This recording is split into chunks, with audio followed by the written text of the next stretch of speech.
Meu caro e minha cara, entusiasta da ciência, conforme o combinado, nosso episódio hoje vem direto da reunião anual da SBPC, na Universidade Federal Fluminense, em Niterói. O maior encontro da comunidade científica na América Latina, este ano leva o tema Ciência para Todos, Soberania, Desenvolvimento e Inclusão. Hoje vamos ouvir profissionais que têm trabalhado para redesenhar a ciência e a educação a partir da equidade de gênero. Além de uma geral sobre a presença desses debates na reunião anual, a gente vai conhecer a história da Joyce, uma mulher que venceu as barreiras da exclusão no mundo acadêmico e hoje atua para que outras pessoas possam fazer o seu próprio caminho. Antes de começar, obrigada a você que já segue o Som da Ciência e a SBPC aqui no seu tocador. Se ainda não fez isso, fica o convite para seguir e ativar as notificações no sininho para não perder nenhum episódio.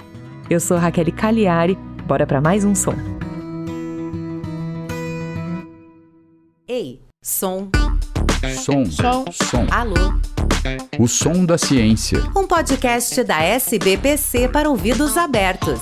O som da ciência.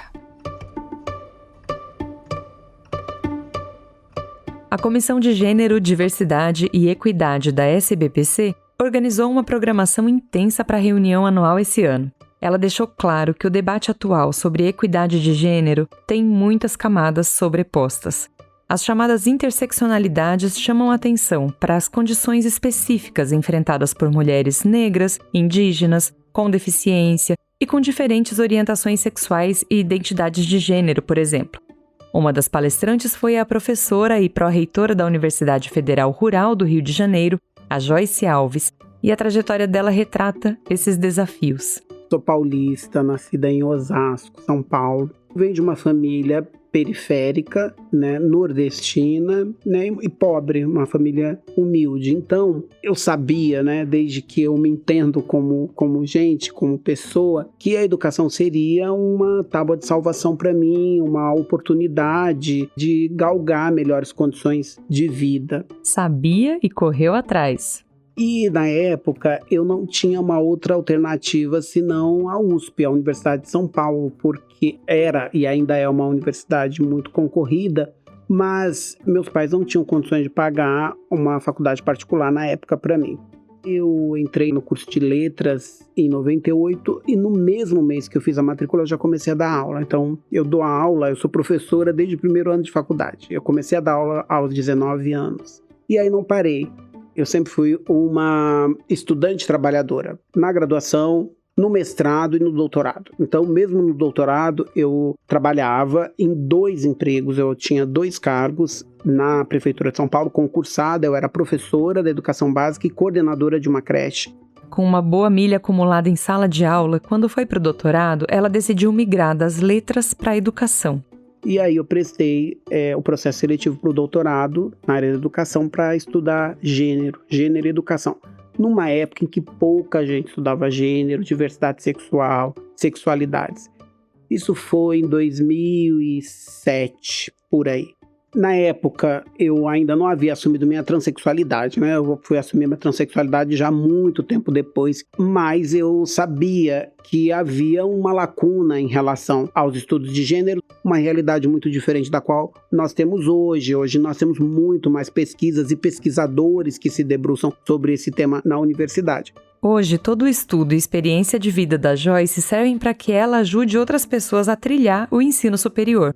Na Pró-Reitoria de Ações Afirmativas e Assuntos Estudantis, na Universidade Federal Rural do Rio de Janeiro, a professora apoia a permanência de estudantes em situação de vulnerabilidade e o combate às violências estruturais. O que trata essa pasta dos assuntos estudantis? Tudo relacionado à permanência dos estudantes. Então, alimentação, moradia, as bolsas de permanência, a questão relacionada à saúde mental. A universidade, tal como a nossa sociedade, ela é estruturada em 2 eixos basilares, no patriarcado e no racismo. E isso está entranhado nas paredes da universidade. Então, desconstruir isso, desconstruir esse corporativismo, desconstruir essas microviolências, não é fácil, mas é necessário. Um dos passos desse processo tem sido a aprovação de cotas para pessoas trans. Para pessoas quilombolas, pretas, pardas, indígenas e pessoas com deficiência, isso está na lei federal. Então, obrigatoriamente, a universidade tem que obrigatoriamente ofertar cotas na graduação e na pós-graduação para essa população, obrigatoriamente. Obviamente que a universidade pode ampliar essas ações afirmativas para outros grupos que ela considerar necessária de acordo com a autonomia universitária. Então, a universidade tem autonomia para ampliar essas cotas. Então, tem universidade que oferece cotas para a população cigana, tem universidade que oferece cota para pescadores artesanais, para a população caiçara. Isso vai muito de acordo com a realidade de cada instituição. Nos últimos anos, a universidade tem começado a olhar para a população trans e começado a discutir a possibilidade de cotas para esse público, que são as pessoas transexuais e travestis. A primeira universidade que aprovou as cotas para pessoas trans, acho que data de 2018, foi a Universidade Federal do Sul da Bahia, o UFSB. A partir daí, de uma forma bastante tímida, outras universidades começaram a fazer essa discussão. No entanto, a explosão dessa discussão ela começa muito recentemente, que é em 2024. A partir de 2024, de fato, muitas universidades começam a aprovar as cotas para pessoas trans na graduação. Hoje nós temos 41 universidades públicas, tanto estaduais, incluindo estaduais e federais, que já aprovaram cotas para pessoas trans. Na universidade onde a Joyce trabalha, tem cota de 3% para pessoas trans, que não afetam as vagas regulares. São vagas a mais criadas para esse público e oferecidas em editais específicos todo semestre. Mas a Joyce avalia que a procura desse público pela nova oportunidade ainda tem sido tímida. Por que essa pouca procura? Essa pouca procura ela tem relação com um gargalo que não está na graduação e nem na pós-graduação. Nós sabemos que o gargalo está na educação básica. Então, de acordo com pesquisas, por exemplo, a Rede Trans indica que em torno de 67% da população trans não consegue terminar a educação básica, não consegue concluir a educação básica. De acordo com os dados da ANTRA, em torno de 70% a 80% da população trans não consegue terminar a educação básica. Então, é um número muito alto. Então, são poucas as pessoas que estão aptas para prestar um processo seletivo, para fazer o Enem e tentar galgar uma vaga na universidade.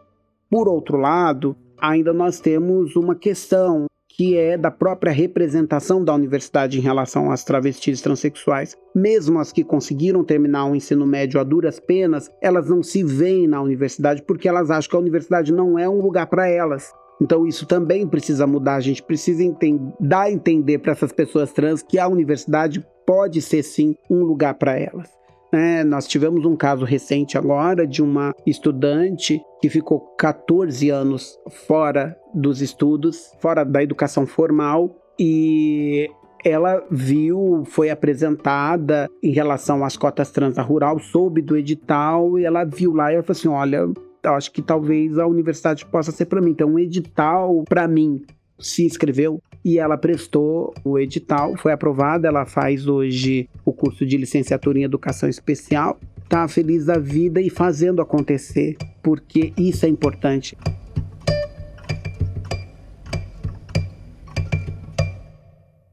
Escuta só o som da ciência.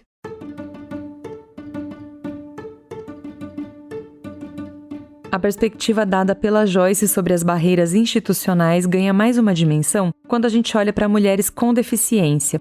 Na reunião da SBPC, a Isadora dos Santos, que é secretária nacional dos Direitos da Pessoa com Deficiência, trouxe uma reflexão sobre como o gênero, raça e a deficiência se cruzam e como a produção de conhecimento precisa ser feita cada vez mais por essas pessoas e não apenas sobre elas. A experiência da deficiência também é atravessada pelo gênero, pela raça, pela classe, pelo território, pela geração e tantos outros aspectos. E é essa compreensão que dá origem ao campo dos estudos da deficiência, marcado pelo protagonismo de mulheres com deficiência e pessoas com deficiência que passaram a produzir conhecimentos sobre as suas próprias experiências e também questionar interpretações construídas durante muito tempo, quase exclusivamente por pessoas sem deficiência. Formada em Direito, Isadora é uma mulher negra e nascida com baixa visão.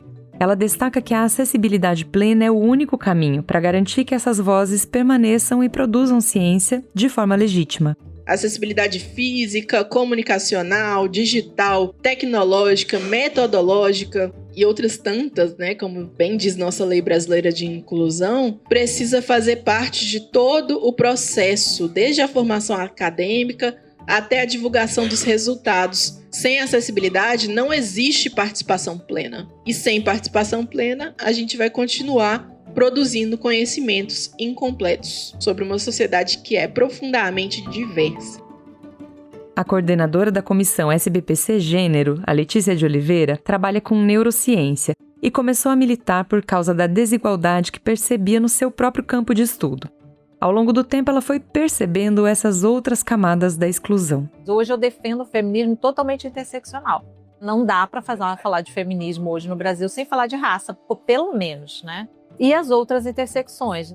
Em termos de políticas públicas, eu tenho dito também, assim, se você fizer política para a mulher, que era a minha primeira ideia, vamos fazer política para as mulheres cientistas. Você vai estar fazendo para uma mulher cis, branca, não mãe, não indígena, não negra. Então, assim, tem que pensar nas interseccionalidades, senão a política não chega nos grupos mais vulneráveis. Aí você pode estar se perguntando se esses debates trazem algum impacto real. E eu acho que vale a pena compartilhar aqui o que uma monitora me contou nos corredores do evento.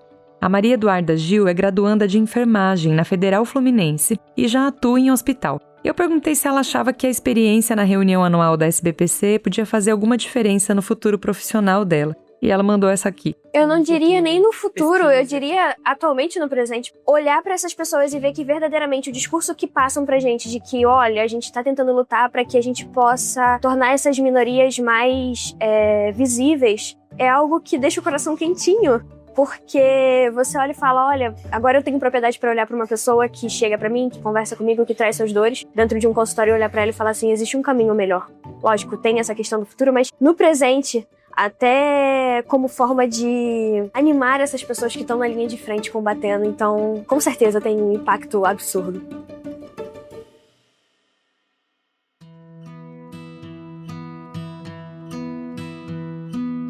A reunião anual da SBPC também foi marcada pela forte presença institucional e política de lideranças femininas do país. Uma delas foi a ministra da Ciência, Tecnologia e Inovação, a Luciana Santos, presente já a partir da abertura. Não há projeto de país e soberania sem ciência, tecnologia e inovação e, portanto, eu não tenho dúvida nenhuma que será profícua, produtiva e vai ferver de ideias para uma agenda de país, para uma agenda de desenvolvimento nacional. Nós conseguimos recompor integralmente o Fundo Nacional de Desenvolvimento de Ciência e Tecnologia, uma atitude e fortalecimento do Sistema Nacional de Ciência e Tecnologia. Houve também a presença da ministra do Supremo Tribunal Federal, Carmen Lúcia, que divulgou seu livro recém-lançado. O preconceito contra a mulher e a desigualdade que a gente vê na ciência, porque alguns espaços ainda são mais inexpugnáveis à presença e à atuação das mulheres.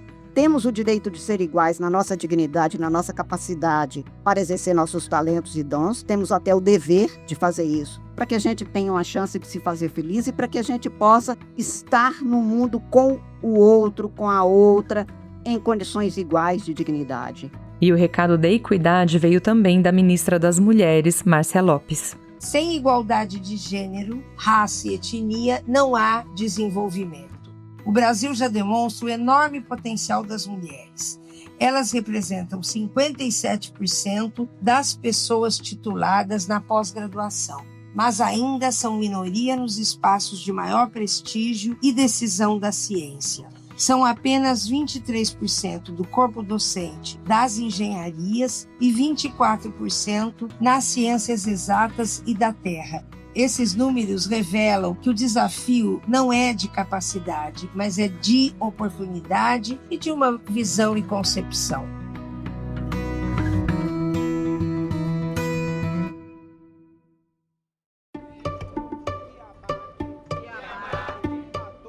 A reunião anual da SBPC em Niterói ainda lembrou que o debate sobre equidade de gênero, raça, etnia e deficiência na ciência não é apenas a parte de uma luta por melhores condições de vida em sociedade. A gente encerra então esse episódio com o registro do ato contra o feminicídio realizado durante a reunião anual da SBPC.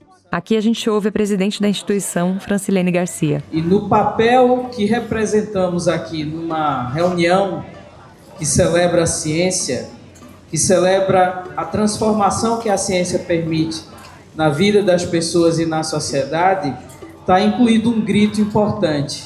Por que mulheres são mortas? Apenas porque são mulheres?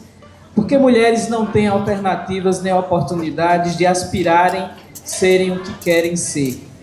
Por que a sociedade ainda não entende claramente a importância da igualdade de gênero para um desenvolvimento justo de um país como o nosso? Com equidade. Com equidade. Para todos os gêneros. Para todos os gêneros. Para todas as raças. Para todas as raças. O feminicídio é um crime que tem vitimado uma média de 4 a 6 mulheres por dia no Brasil. A manifestação contou com a união, a força e o apoio de mulheres que ouvimos hoje e de toda a comunidade científica presente. O combate ao feminicídio também precisa ser anticapacitista. O combate ao feminicídio também precisa ser anticapacitista. Culpar a vítima é perpetuar o ciclo do abuso. Culpar a vítima é perpetuar o ciclo do abuso. Obrigada pela sua companhia até aqui. Eu sou Raquel Cagliari e o Som da Ciência é uma produção em parceria com a equipe de comunicação da SBPC. Este episódio teve edição de áudio de Antônio Said. Fale com a gente no e-mail sondaciencia@sbpcnet.org.br. Te espero no próximo encontro para a gente pensar juntos e juntas numa ciência para todos. Mulheres vivas! Mulheres vivas! Mulheres vivas!